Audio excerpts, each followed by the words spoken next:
Colin Corrigan, IFLTV, delighted to be joined by the voice of boxing, Adam Smith. Adam, you followed Katie from the beginning of this career. Was that like a rolling back the years type of performance today? I thought it was one of her best performances. I thought she was absolutely brilliant tonight. I watched it from the top. I had a bird's eye view, and I just thought her feet were phenomenal. I thought her judgment of distance, I thought her rhythm was great. I thought she won really easily, and I thought Amanda just couldn't really get into it. I thought her feet were slow. I thought that she was just sort of punching fresh air, and I don't know, I was really surprised at how they were scoring it, because I saw the way that it was Netflix and their team had Serrano up at one point, and I just didn't see that, and I'm thinking, am I watching something different? I thought it was a beautiful performance. It wasn't exciting like the other two, but it's exactly what she needed to do. I just had a funny feeling last night that she would try and do exactly that, and it just sort of mapped out like I thought it would for the 10 rounds, and she kept it going. She didn't engage too long. She was in, out. I thought she was brilliant.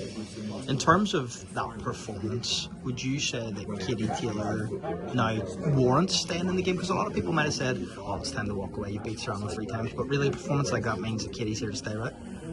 I think she wants to. I think she wants to carry on. She told me a few weeks ago that we haven't seen the best of Katie Taylor. I thought that was one of the best performances. I thought she was excellent in the Chantel Cameron rematch.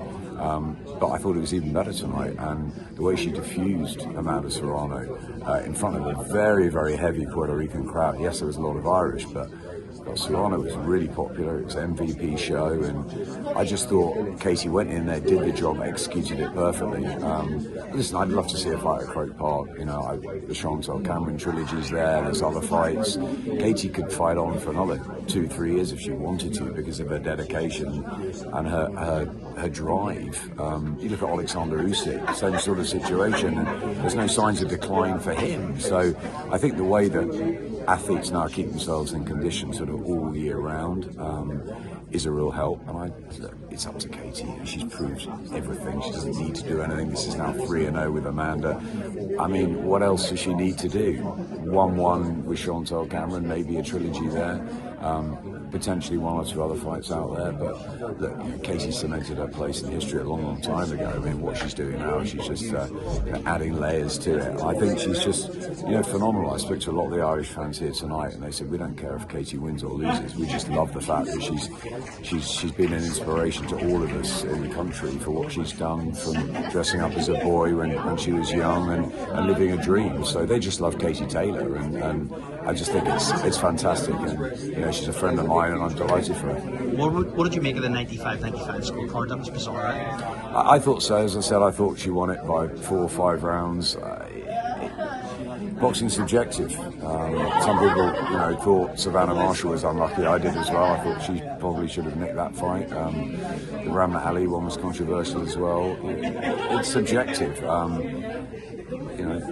People thought that, and I'm sure there were Serrano fans that thought she did better maybe than she did. Look, I've been watching boxing a long time, and I thought Katie boxed really well tonight. I thought her rhythm was good. I thought her feet were fantastic, and look, not a lot of punches were landed during the fight. It was a low number, I suppose, but it doesn't matter. She won the rounds and she won the fight. I thought it was clear. Last one from me. If you were to pick the next opponent for Katie Taylor, who would you like to see?